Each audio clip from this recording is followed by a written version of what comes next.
Bienvenue dans cette troisième saison du PEX Podcast, le partage d'expériences en prévention des risques. Je suis Alexandre Zèbre, créateur du site safetyvigilante.com. Cette saison est un peu spéciale car cette année, je m'associe à Preventica pour vous proposer des épisodes avec des experts du domaine de la santé et de la sécurité au travail. Je remercie Preventica qui me fait confiance et qui a compris ma démarche, mais surtout, je suis heureux de pouvoir travailler avec une entreprise qui a construit un réel et grand réseau de préventeurs. Aujourd'hui, j'accueille Hervé Touré. Hervé est basketteur professionnel titré au niveau national et continental. Mais aujourd'hui, nous allons parler de sa carrière qu'il a menée en parallèle de sa vie sportive. Car après plusieurs années de recherche, il a cofondé une entreprise nommée LifeXtend. LifeXtend propose une application basée sur l'intelligence artificielle qui vise à identifier les risques santé avant même leur apparition pour améliorer la QVT.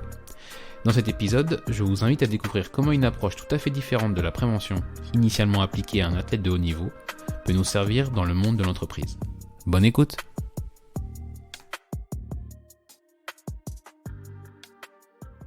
Globetrotter, basketteur, entrepreneur, c'est assez atypique, je pense. Même si c'est vrai qu'on voit pas mal de joueurs de basket qui se lancent dans l'entrepreneuriat, pardon. Moi, j'en ai vu quelques-uns. Mais du coup, vous êtes vraiment sur l'angle qui nous intéresse aujourd'hui, c'est la partie prévention. Comment, est-ce que vous avez transitionné ou est-ce que justement c'est plutôt un parcours, un cheminement qui vous a amené à prendre cet angle-là?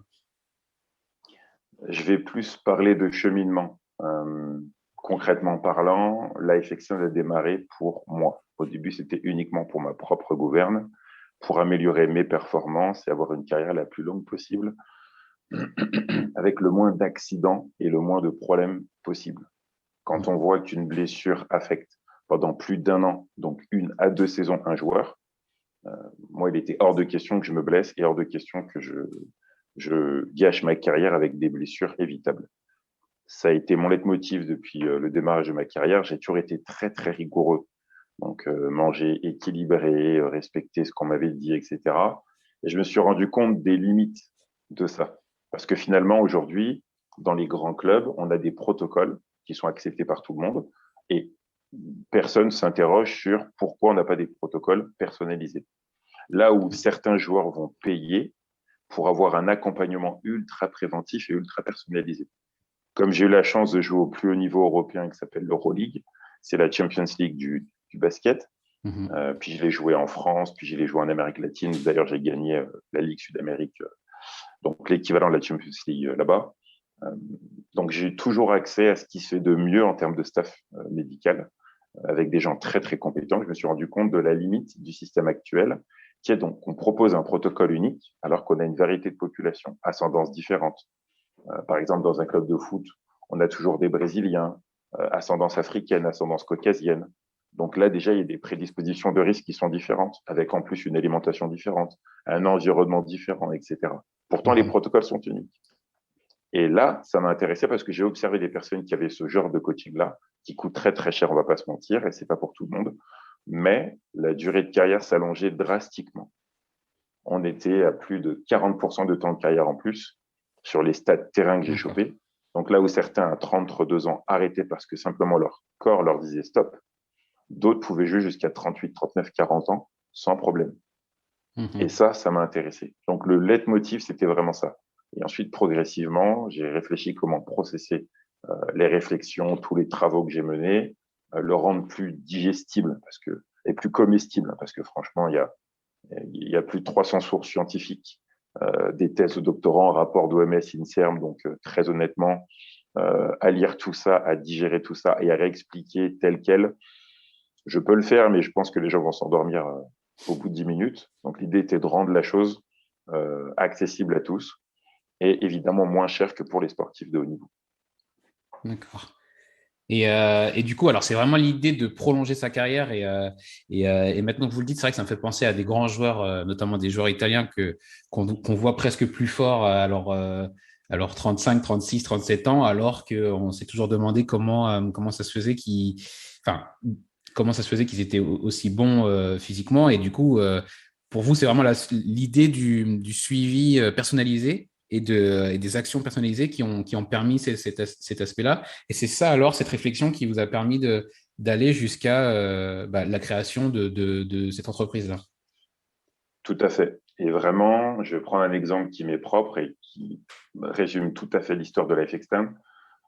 Comme je le disais, j'ai eu une hygiène de vie assez carrée, d'une droiture, à mon avis, que peu de joueurs ont. Surtout dans les jeunes années, c'était impressionnant.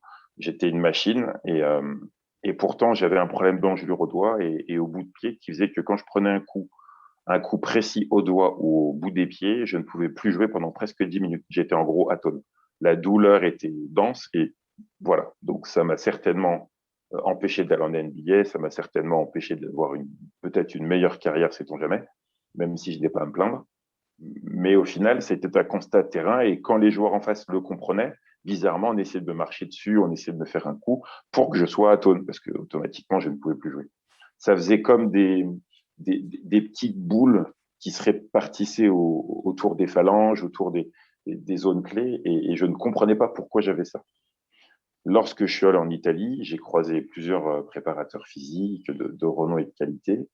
Il y en a un qui m'a marqué, Roberto. Je l'ai cité une fois ou deux. J'en ai pas beaucoup parlé, mais c'est quelqu'un qui a été moteur dans ma prise de conscience des données exogènes, donc extérieures. Il me dit poliment, Hervé, mi sa che il letto non è fatto per te. Per favore, riduci un po' questo.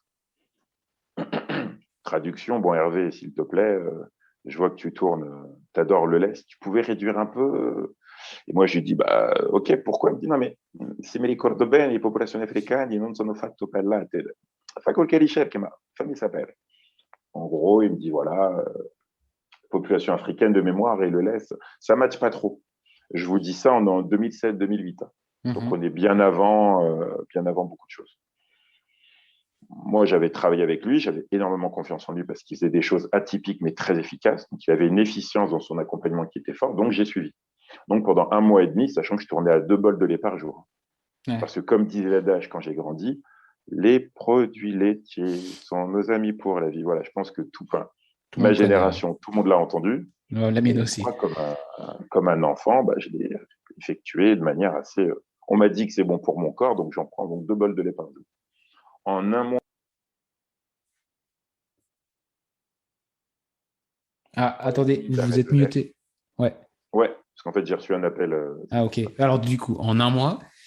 En 1 mois et demi d'arrêt du lactose, mon problème d'engelure a disparu. C'est un problème qui m'a pourri de mes 14 à mes 23 ans, a disparu et n'est plus jamais revenu. Ok. Et là, ma carrière a décollé. En Italie, je passe à 45% à 3 points parce que quand j'ai plus mal au moins, bizarrement, je suis plus à droit.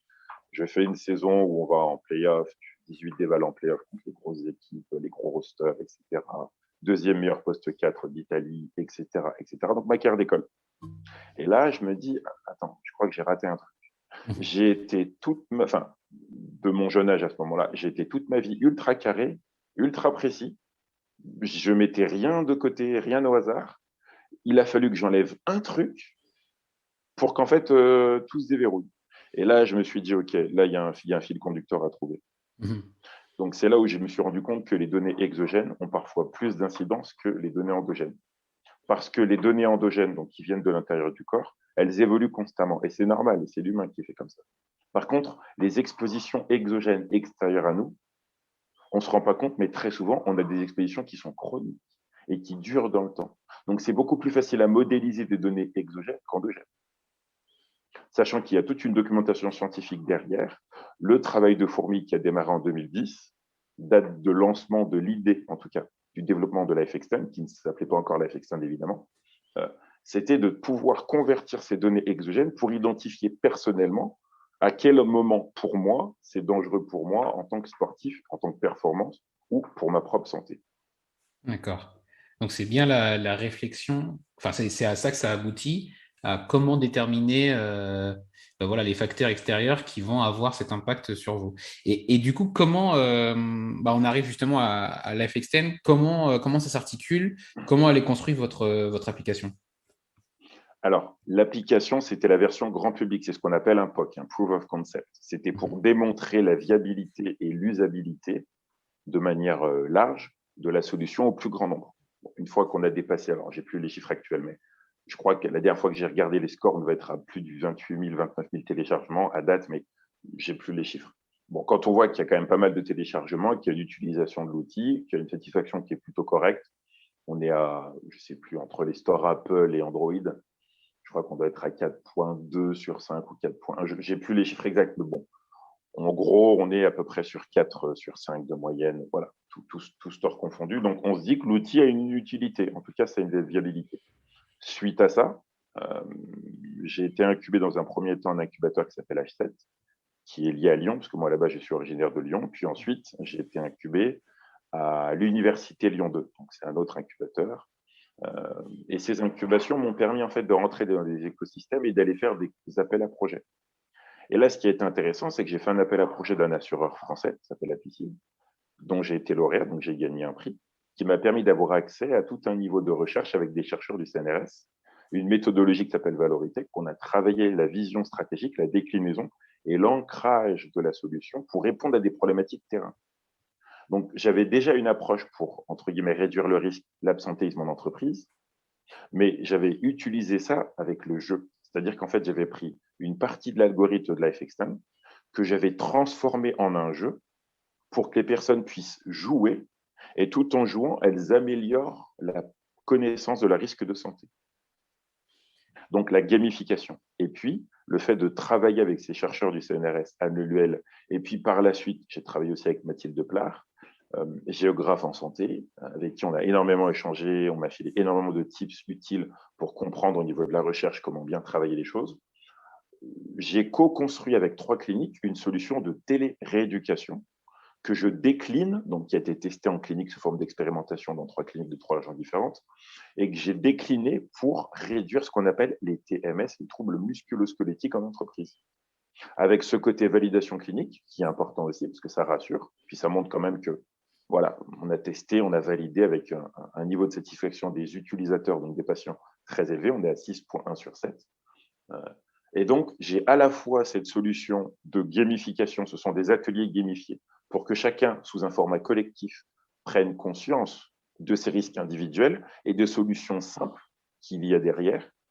Là où, pour le côté TMS, cette solution de télérééducation sous forme de tablette, qui n'a pas besoin de connexion Internet d'ailleurs, permet en amont du démarrage d'une prise de poste ou en fin, donc souvent on propose les deux, de personnaliser l'accompagnement avec une proposition d'exercice physique adapté, réalisé par des kinés ou des APA directement sur l'outil. Donc, on personnalise le démarrage du poste de tous à l'appareil. Mais alors, du coup, là, vous êtes allé un peu vite. Il y a deux, trois choses sur lesquelles je voudrais m'arrêter. Il y a la gamification, mais il y a aussi surtout la prise de conscience. Et je pense que c'est là où vous avez votre. Enfin, pour moi, l'argument majeur, il est là, c'est sur la détermination sur la personnalisation finalement, de déterminer quels sont les facteurs de risque par personne, que vous appelez pas comme ça, je crois. Comment vous avez articulé ça et qu'est-ce que vous mettez en place justement pour les déterminer? Alors, de manière assez simple, on a toujours, alors soit dans la gamification, on les fait jouer, soit on pose un questionnaire simple, donc une série de questions, mais dont on n'a aucune idée de l'incidence. C'est-à-dire qu'en fait, ce sont des questions sur le quotidien. Est-ce que vous habitez dans quel département? Est-ce que vous habitez près d'un chemin de fer, près d'un lac? Est-ce que, je sais pas, vous buvez plus de 3 ou 4 verres ou 5 verres d'eau par jour? Enfin, toute une série de questions sur les habitudes de vie quotidienne. Et notre force, c'est qu'on a cet algorithme qui est capable une IA même, qui est capable de convertir les données exogènes en indicateurs de fragilité. Donc, à la fin de ce questionnaire ou à la fin de ce jeu, parce que la gamification a la même logique, on les fait jouer, mais c'est des jeux qui interrogent. Et tout en jouant, ils vont s'interroger. Et à la fin, on va faire ressortir les zones du corps à risque, organe par organe et surtout par ordre d'importance. Donc, quelles sont les zones du corps où il faut privilégier la prévention? Et une fois qu'une personne a identifié, donc le slogan, qui n'est pas réellement un slogan, qui est presque plutôt une raison d'être de LifeXtend, c'est identifier, prévenir, agir, guérir. Donc, on identifie pour prévenir et on met des actions, donc on agit, pour éviter d'avoir à guérir. Et toute la logique de LifeXtend, que ce soit la gamification et tout le reste, ça passe toujours par le même procédé. Identifier, ensuite prévenir et agir.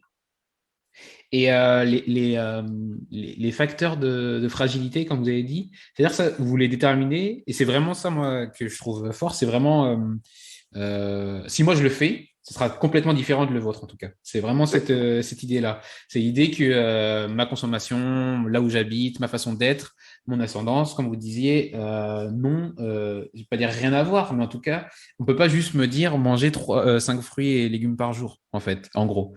Non, C'est pas aussi simple exactement. que ça. Ah non, c'est pas clairement. Et surtout, il y a une chose que j'insiste, vraiment que ce soit pour la solution de gamification ou pour, entre guillemets, la réduction des TMS ou des RPS, j'insiste toujours sur les carences alimentaires. On ne se rend pas compte, parce que ça fait quand même depuis 2010 que je fais ça, donc j'ai quand même une visibilité maintenant sur le nombre de personnes qu'on accompagne. Mhm. On ne se rend pas compte du nombre de personnes qui sont en carence alimentaire. On parle souvent des vitamines, ça c'est connu de tous, mais on oublie les oligo-éléments, les acides aminés, les minéraux, qui ont une importance non négligeable et pour lesquels une carence chronique a des incidences en cascade. Et donc, du coup, dans notre algorithme, pareil, on fait ressortir les risques de carence alimentaire de chacun. Et une fois qu'on a fait ça, eh ben, au lieu de proposer des médicaments, on va simplement leur dire privilégier tels aliments qui sont riches dans les carences que vous avez. D'accord. Donc, sans passer par la case médicaments, de manière vraiment préventive, une fois qu'on a identifié le risque, comme disait Lao Tse, arrêter le mal avant qu'il n'existe. Donc, du coup, là, si c'est, par exemple, je prends toujours mon cas en exemple. Donc, on a Mhm. identifié ces risques-là vous avez des programmes, donc, notamment que vous avez développés, vous avez dit, avec du personnel médical, des APA, des kinés et autres. Et comment vous faites, vous, pour que je passe à l'action, en fait? Comment vous faites? Parce que c'est toujours ce qui est difficile, même quand on a une démarche et quand on a créé une app et qu'on a mis à disposition du contenu. Comment vous faites pour m'inciter je sais pas, à prendre en charge mon alimentation, ce genre de choses? Alors, je prends un exemple tout simple. On a fait ça, donc pareil, je ne vais pas donner les noms des entreprises parce que voilà, Non, faut non, pas éviter. pas de problème. Euh, on a fait dans une entreprise de moyenne taille où il y avait trois gros services distincts. On est parti uniquement sur les tests de carence alimentaire. On a dit, on va démarrer là-dessus. On va faire simple, on le fait à tout le monde. Et ensuite, chacun va nous donner les carences, les trois carences les plus fortes constatées. Et on va faire un petit sondage pour savoir quelles sont les carences qui reviennent le plus souvent. Et on s'est rendu compte que la carence qui revenait le plus souvent, quel que soit le service, c'était le tryptophane. Le tryptophane est une acide aminé qui est importante qui est un régulateur de l'humeur. Entre guillemets, une carence forte en tryptophane avec une situation compliquée, tendue, stressante peut risquer, entre guillemets, que ça pète à l'intérieur de l'entreprise, qu'il y ait vraiment des conflits très forts. Donc, l'idée était tout simplement de proposer un atelier cuisine, comment cuisiner les aliments les plus riches en tryptophane. En faisant ça, on fait une pierre trois coups. À la fois, on va pouvoir réunir des services qui ne se parlaient parfois pas. Et donc, du coup, quand le mail arrive bizarrement, comme ils ne se parlent pas, bah, il met 3 jours à être traité. Là, comme ils ont fait un atelier ensemble, bizarrement, ils connaissent les problématiques de chacun et donc ils se respectent mieux. Ça crée aussi du lien. Et sous un format collectif, chacun ressort avec des outils et des solutions qui lui sont propres.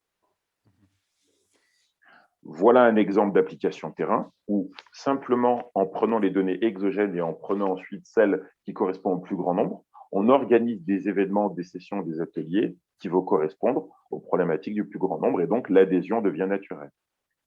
D'accord, parce que ça, à la base, effectivement, c'était, de ce que je comprends, c'était le grand public. Et finalement, dans les entreprises, c'est quand même votre nouvelle dynamique, mais c'est surtout un endroit assez intéressant pour pouvoir expérimenter des choses où on a des gens qui sont quand même disponibles et mobilisés et vous pouvez les toucher et en même temps les faire réfléchir sur pas mal de choses. Et est-ce que, je vous avez partagé un premier exemple, mais est-ce que c'est toujours facile justement, même si on sait que nos thèmes sont des thèmes qui sont censés être fédérateurs, est-ce que c'est toujours facile d'impliquer sur les domaines de la prévention ou est-ce que pour autant, il y a des gens qui comprennent pas que cette performance humaine, c'est aussi la performance de l'entreprise ou je sais pas justement quelle expérience vous avez vous par rapport à votre communication auprès des entreprises sur votre solution? Pareil, je vais prendre des exemples et je ne vais pas citer les entreprises. J'ai rencontré récemment une entreprise avec qui on est en discussion.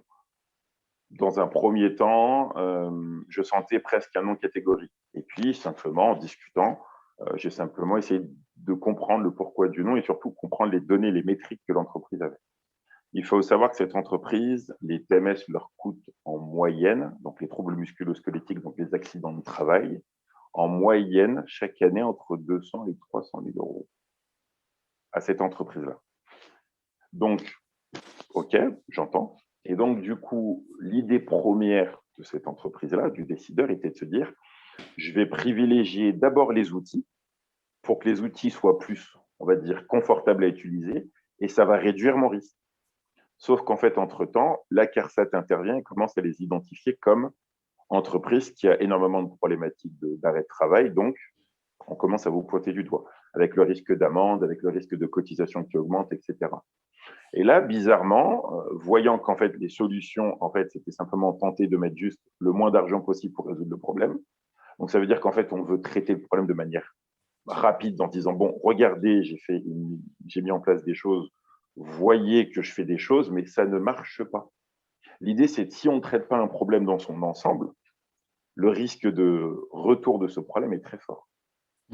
Et donc là, bizarrement, moins bizarrement finalement, une des personnes de l'entreprise m'a dit, écoutez, revenez vers nous, on va rediscuter, parce qu'on se rend compte que ça ne marche pas du feu de Dieu, entre guillemets.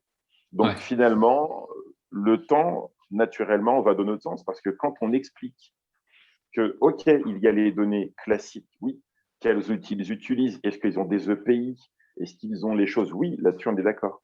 Mais qu'est-ce qui est fait derrière? Comment on fait prendre conscience aux individus de leur fragilité? C'est là où la gamification est importante. Et donc, par le jeu, faire identifier par le jeu les fragilités de chacun, c'est une méthode douce pour que chacun se réveille. Et on dit toujours qu'un homme averti en vaut deux est une femme avertie en vaut trois. Donc, je vous laisse imaginer ensuite à quel point, lorsqu'on propose des choses, l'adhésion devient naturelle une fois qu'on a compris réellement les tenants et les aboutissants de ces habitudes de vie. Mmh. Et j'ai une question qui me vient et que je n'avais pas forcément prévue, mais je me demande si, tout simplement, en termes de concept, si l'idée de fragilité, c'est pas un frein des fois. Parce que vous savez, dans notre société, c'est un peu compliqué, là, c'est la culture de la performance et autres. Est-ce que le terme fragilité en lui-même, il est pas, enfin, comment il est perçu et est-ce que c'est pas parfois un frein? Le mot fragilité a été choisi à bon escient parce que dans les premières versions, on avait vraiment une vision scientifique. Donc, on donnait vos risques d'exposition cancérogène, vos risques de problématiques du foie, hépatique, machin, sont de tant de pourcents. Et là, on a vu qu'il y avait un rejet, donc les premières versions de la solution grand public, parce que justement, ce qu'on appelle le wording, donc vraiment les mots utilisés, avaient une consonance trop forte. Le concept de fragilité est intéressant parce que fragilité, c'est une potentialité. Et donc, dans la sémantique, la fragilité, simplement, ça donne idée que ça peut être modifiable. Et c'est le cas, puisqu'on est en amont du risque. Donc, vos risques de fragilité sont estimés à telle ampleur et sur telle zone du corps. Ce qui veut dire que si vous effectuez les bonnes actions, cette fragilité, elle disparaît. Donc, le choix des mots est important. Et le mot fragilité, et récemment, j'ai accompagné une grande entreprise avec la gamification, avec les jeux, donc je les ai fait jouer, on a joué, etc. Et c'était intéressant parce qu'au démarrage, dans le groupe, il y avait un petit pourcentage très faible on sentait qu'ils n'avaient pas très envie d'être là. Voilà, ça arrive. Mais bon, on lui a dit, viens, il vient, voilà. Et puis, au bout d'une heure, parce que là, c'était un accompagnement sur la demi-journée, on accompagne soit la demi-journée, soit à l'heure. Ça dépend un peu des formats des entreprises et du temps disponible des salariés. Là, c'était un format à la demi-journée. Et puis, au bout d'une heure, il commence à rigoler, à sourire, à prendre les cartes, parce que là, c'était un jeu de cartes, à commencer un peu à se mettre au jeu, à rigoler. Puis, à la fin, il prend un temps pour nous expliquer ses problématiques. Alors, c'est des problématiques d'entreprise qui sont autres. Mais du coup, c'est intéressant de voir, justement, sous son angle à lui, quels sont les leviers de sa bonne et de mauvaise santé. Et là, on lui fait un coaching pour lui permettre d'avoir les moyens de l'améliorer. D'accord. Intéressant, ouais, parce que c'est vrai que quand vous êtes revenu sur le terme, ça m'a frappé. Je me dis, ouais, c'est vrai que c'est pour l'entendre parfois, ça peut être un frein, mais je vois comment vous l'avez tourné justement pour au contraire en tourner en opportunité. Et donc du coup, ça fait presque 11 ans, même plus, que cette aventure continue. Est-ce que vous pourrez nous partager peut-être la plus grande difficulté que vous avez pour mener ce projet à bien? Bah, aujourd'hui, ma plus grande difficulté, c'est d'avoir au téléphone ou de rencontrer les décideurs. Mm. Très souvent, j'ai énormément de personnes qui sont très intéressées. J'ai même eu des mairies qui m'ont contacté. Alors récemment, j'ai fait le salon Préventif, le salon de la prévention des risques. J'ai rencontré, malgré le fait qu'il y avait le Covid et que du coup, il y a eu moins de personnes par rapport à ce qui était prévu, on a Mm. quand même eu des personnes de qualité qui se souciaient de la santé de leurs salariés. Donc, c'était vraiment des échanges hyper intéressants. Et je me suis rendu compte de la difficulté d'avoir les décideurs en fin de compte. Ouais. Énormément de personnes, quand on explique la solution, on leur fait tester, ils sont vraiment fans et vraiment, ils ont hâte de déployer la solution. Et donc, très souvent, je passe énormément de temps à passer de relais en relais afin d'avoir la bonne personne. En général, quand j'ai la bonne personne, que j'ai un décideur qui est simplement mature sur le fait que les TMS et les RPS coûtent très cher à l'entreprise, mais que ce sont aussi des drames sociaux et humains, et qu'en investissant là-dessus, on fait d'une pierre trois coups, on réduit le risque de drames sociaux, on améliore la qualité humaine dans l'entreprise, on améliore la QVT, et donc la productivité s'envole. Et surtout, on parle de notion de marque employeur, c'est-à-dire que les meilleurs éléments vont venir pour cette addition, pour cet accompagnement supplémentaire où ils vont être certains qu'à la fin de leur temps en entreprise, ils seront en bonne santé parce qu'on leur a mis les bons outils en place et surtout les outils personnalisés. Donc finalement, la plus grande difficulté, c'est d'avoir les bonnes personnes au téléphone et avoir les décideurs matures sur ces enjeux-là au téléphone. Mhm. Très bien. Et du coup, vous l'avez commencé à le partager. Et je pense que on l'aura bien compris avec votre carrière et du coup les projets que vous menez. Et c'est une question que je voudrais qu'il soit plus récurrent dans le podcast. C'est lié au leadership qu'on arrive à appliquer dans ses projets et dans sa façon justement de mener soit son entreprise, soit voilà les choses qu'on pilote. Quelle vision vous avez et surtout quelle vision vous essayez d'appliquer à vos projets sur le leadership? La chance que j'ai eue, c'est que j'ai pu jouer à très haut niveau longtemps en tant que professionnel du basket et de vivre de ma passion. C'est pas donné à tout le monde. C'est beaucoup d'abnégation, c'est beaucoup de sacrifices. Euh, j'ai redécouvert le mot week-end il y a quelques temps. Depuis mes 17 ans, non, allez, non, même pas, parce que j'étais déjà à l'ASVEL à mes 10 ans et demi, mais allez, on va dire que ça s'est accéléré à les 13, 14 ans, Benjamin minime, où tous les week-ends, on partait en déplacement. Tous les week-ends, il y avait un match. Les étés, le mois d'août, c'est la préparation physique. On n'a que le mois de juillet en vacances. Donc, en gros, j'ai redécouvert le concept des week-ends que depuis quelques temps. C'est très récent. Pour moi, le fait de rien faire le week-end, voir des amis, entre guillemets, chiller, c'est Mhm. quelque chose qui est très récent. Donc, il y a D'accord. énormément de sacrifices. Et donc, de ces sacrifices-là, de cette détermination-là, de cette discipline-là, est né un substrat qui me sert aujourd'hui en tant qu'entrepreneur. D'accord. C'est ce que vous partagez bah, du coup à vos équipes ou avec qui vous travaillez au quotidien. C'est ça. Alors aujourd'hui, j'ai beaucoup de partenaires. Mhm. On n'a pas de salariés à proprement parler dans l'entreprise. J'ai énormément de partenaires, que ce soit des gens dans le médical ou autres, des personnes avec lesquelles on a fait des formations. Par exemple, il y a une formation sur le sommeil que j'anime avec une ostéopathe qui a travaillé aussi sur la médecine chinoise. Voilà, mais toujours sous forme de jeu. Donc, il y a d'autres partenaires également, une diététicienne, infirmière, autre, avec qui on travaille sur des projets, sur l'algorithme en lui-même, enfin, toute une série de choses. C'est souvent des partenaires. Et j'aime bien inculquer cette logique-là de dire euh, tout le monde a de la discipline, mais le sport permet d'avoir une rigueur particulière qui est un peu atypique dans le milieu entrepreneurial et qui d'ailleurs, in fine, est très appréciée. Mhm. Ok. Ben alors justement, on va passer à une partie plus classique. Vous avez parlé de tout l'aspect médical, mais est-ce que vous auriez justement des ressources qui soient peut-être plus comestibles, je crois que vous avez dit tout à l'heure, sur la prévention des risques que vous pourriez recommander? Vous pensez que c'est quelque chose comment dire, un document, que ce soit une vidéo, du contenu en ligne, peu importe, qui est à lire sur la prévention des risques? Alors, malheureusement, le travail que j'ai fait repose sur beaucoup de documents scientifiques, donc des thèses. Donc, Mhm. je me suis malheureusement euh, excusez-moi l'expression, mais je me suis tapé énormément de thèses à lire les soirs, à l'autre bout du monde, à faire la synthèse de ces thèses, à ensuite faire une synthèse de synthèse et à la valider sur le terrain.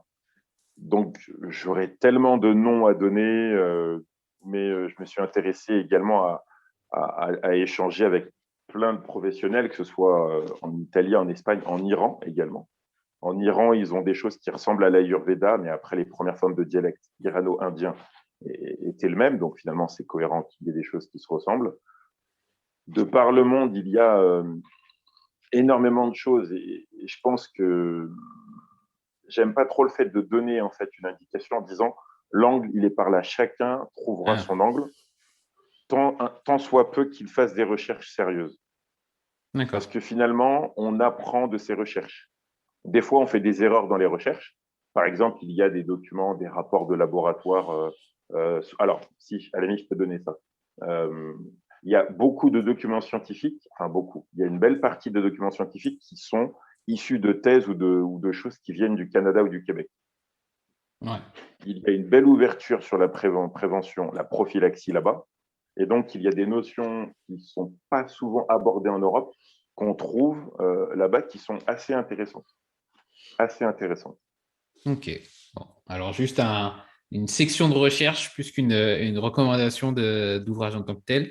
Très bien. Je vais continuer par une question je vais terminer par une question que je pose à tous mes invités. Quel conseil vous auriez pour le jeune Hervé, mais du coup qui commençait ses premiers projets annexes au basket? Les premiers projets, si je parlais à mon jeune moi, je lui dirais ne lâche rien, souris et profite du voyage. Ok, très bien. Très bon conseil. Merci beaucoup, Hervé. Du coup, c'est la fin du podcast. Est-ce que pour terminer, vous pouvez nous dire justement où est-ce qu'on peut retrouver votre solution et vous suivre sur les réseaux sociaux?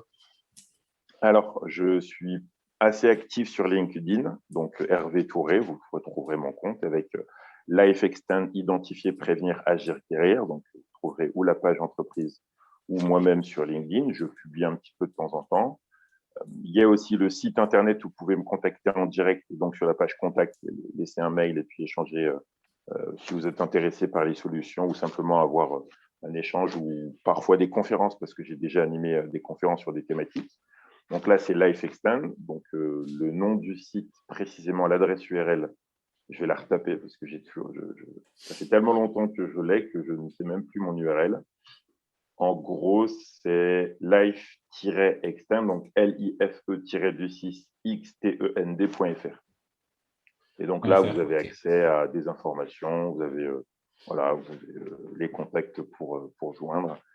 Et après, si besoin, vraiment, toujours ouvert à discuter, parfois trop, donc je me temporise avec le temps. Ça marche.